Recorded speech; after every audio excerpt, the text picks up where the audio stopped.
ये जो इलाका देख रहे हैं ये इलाका है लैटिन अमेरिका। लैटिन अमेरिका में जब भी नई हलचल होती है, खास करके डोनाल्ड ट्रंप के राज में, तो ये देखने को मिला है कि ट्रंप प्रशासन बहुत ही ज़्यादा आक्रामक मोड में आ जाता है। मार्को रूबियो और डोनाल्ड ट्रंप जिन्होंने वेनेजुएला से कहानी शुरू की, पनामा से शुरू की, अब वो खुल्लम खुल्ला कहते हैं कि ये हमारा इलाका है और इस इलाके में घुसने की कोशिश मत करो, इस अंदाज में तो बिल्कुल मत करो जिससे कि मेरे ऊपर किसी भी तरीके का दबाव बने। पर अब यहाँ पर एक मजेदार टर्निंग पॉइंट देखने को मिल रहा है। पनामा कनाल एक बहुत ही रोचक टर्निंग पॉइंट देखने को मिल रहा है। पनामा ये देश भारत से एक बड़ी मांग कर रहा है। ये मांग है या फिर जाल में फंसाना है। डॉक्टर एस जयशंकर ये किसके सामने बैठे हैं और अमेरिका के नाक के नीचे ये क्या हो रहा है? इस मीटिंग में पनामा ने भारत से क्या मांग की है और सबसे जटिल मुद्दे में भारत को क्यों घुसेड़ने की कोशिश कर रहा है? जियोपॉलिटिक्स में इस वक्त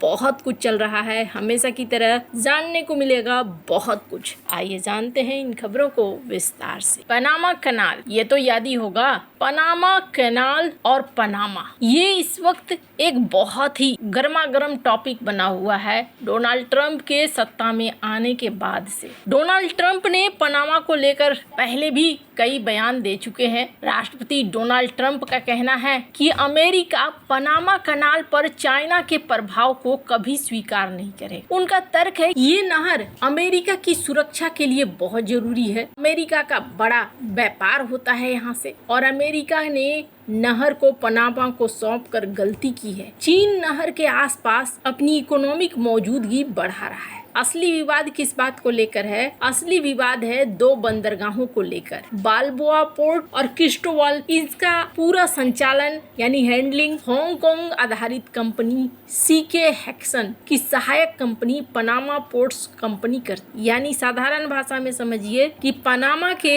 दो पोर्ट का पूरा कंट्रोल चाइना के पास है और अमेरिका को चिंता थी कि चीन से जुड़ा होने के वजह से इस पूरे समुद्र रास्ते में चाइना का प्रभाव पड़ रहा है। डोनाल्ड ट्रंप ने दबाव बनाना शुरू कर दिया। मार्को रूबियो खुद वहां पहुंच गए और इसके बाद ये देखने को मिला कि पनामा की सरकार ने इन बंदरगाहों को वापस से कंट्रोल में ले लिया। इस कदम का चाइना ने विरोध भी जताया। पनामा के झंडे वाले जहाजों की चीनी बंदरगाहों पर जांच भी या रोकने की बातें भी आई। पनामा के अधिकारी चाइना के साथ बातचीत करने लगे। जुलाई 2026 में ताजा तरीन डोनाल्ड ट्रंप ने कहा कि पनामा कनाल पर हम चाइना का कंट्रोल नहीं होने देंगे और पनामा कहता है ये हमारी अपनी संपत्ति है, इस संपत्ति का हम क्या करेंगे और क्या नहीं करेंगे इस मामले में आप मत आइए। पर अभी देखने को मिल रहा है कि पनामा चाइना के साथ एक बार फिर से आगे बढ़ रहा है। पनामा और चीन के बीच में एक बार फिर से पैक्ट साइन हुआ है कि वो समुद्री परिवहन समझौते को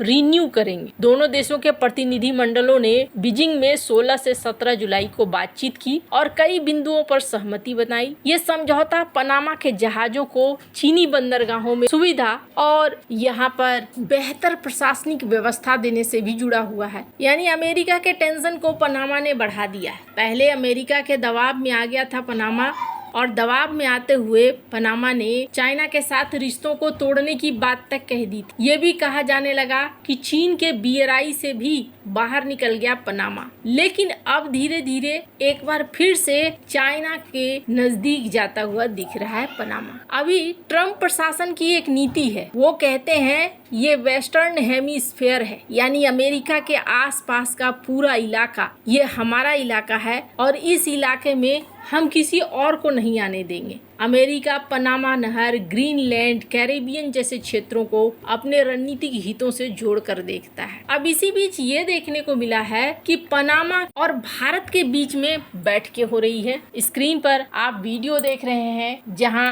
भारत ने रणनीतिक साझेदारी बढ़ाने पर सहमति जताई। अब भारत इस इलाके में क्यों घुस रहा है? तो भारत यहाँ पर लैटिन अमेरिका के और भी कई देशों के साथ व्यापार करता है और इस वजह से भारत ने ये मुलाकात की डॉक्टर एस जयशंकर। वहीं दूसरी तरफ पनामा के FM ने भारत को सुपर पावर कहते हुए एक बड़ी मांग रखी है। इस वीडियो को सुनिए। Dear Minister, my friend, it is a privilege to be here in New Delhi at a moment when India is helping shape the international order of the 21st century.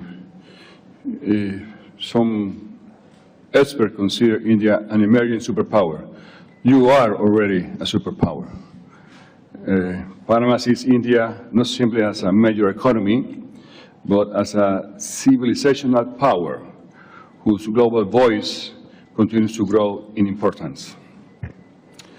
Your country's remarkable transformation has inspired many nations, including mine, to think more ambitiously about our own future is my mission here. Panama has not come merely here to strengthen a friendship that has flourished for more than 6 decades. We have come to build a strategic partnership for the decades ahead. Panama Bharat से चाहता है कि Bharat Panama canal neutrality treaty से जुड़े। अब ये treaty क्या है? ये एक अंतर्राष्ट्रीय समझौता है जिसका मतलब है कि ये देश सुनिश्चित करेंगे कि पनामा कनाल हमेशा न्यूट्रल रहे, सभी देशों के जहाजों के लिए समान रूप से खुली रहे। ये संधि 1977 में अमेरिका और पनामा के बीच में हुई थी। ये दो प्रमुख समझौते का हिस्सा। अब इसका मतलब क्या है? युद्ध या शांति दोनों समय में सभी देशों के लिए, व्यापारिक जहाजों के लिए ये रास्ता खुला रहेगा। सभी युद्धपोत भी इस नहर का इस्तेमाल कर सकते हैं, बशर्ते वो नियमों का पालन करें। नहर को किसी एक शक्ति के सैन्य या राजनीतिक कंट्रोल में जाने से रोकना, ये इसका उद्देश्य था। कोई देश नहर पर कब्जा न करेगा और अमेरिका की विशेष भूमिका रहेगी, ये भी कहा गया। अभी ये मुद्दे बहुत ज्यादा चर्चा में हैं क्योंकि अमेरिका और चाइना दोनों ही कंपटीशन में हैं। यानी कुल मिलाकर कहें तो पनामा अब ये चाहता है कि भारत इस मुद्दे पे समर्थन करे और इस ट्रीटी का समर्थन करे। इस ट्रीटी का समर्थन करने का सीधा मतलब क्या है? सीधा मतलब ये है कि भारत अमेरिका से पंगे लेगा, अमेरिका के जो उद्देश्य हैं उनके आगे रुकावट बनेगा। ये चीज तो हर कोई जानता है कि पनामा और ग्रीनलैंड, इनको लेकर डोनाल्ड ट्रंप और अमेरिका की अभी की नीति थोड़ी अजीबोगरीब है। ऐसे में पनामा को अब साथी चाहिए और पनामा साथी के रूप में भारत को चाहता है। वैसे यहाँ पर एक गेम भी हो रहा है और वो गेम ये है कि कहीं ना कहीं चाइना इस जरिए एक बड़ा समर्थन जुटाना चाहता है जो ट्रंप को दिखाए कि ट्रंप गलत हैं और पनामा ओपन रहना चाहिए। पनामा में फिर से चाइना की धीरे धीरे एंट्री, ये चीज डोनाल्ड ट्रंप मुश्किल से बर्दाश्त करेंगे क्योंकि डोनाल्ड ट्रंप कभी नहीं चाहते लैटिन अमेरिका में कोई भी ऐसा देश हो जो चाइना को उनके घर के दरवाजे तक पहुंचा दे। वैसे आपको क्या लगता है? इन सब मामले में आपकी क्या राय है? कमेंट कर जरूर बताएं। जल्द मिलते हैं अगले वीडियो में नई खबर के साथ।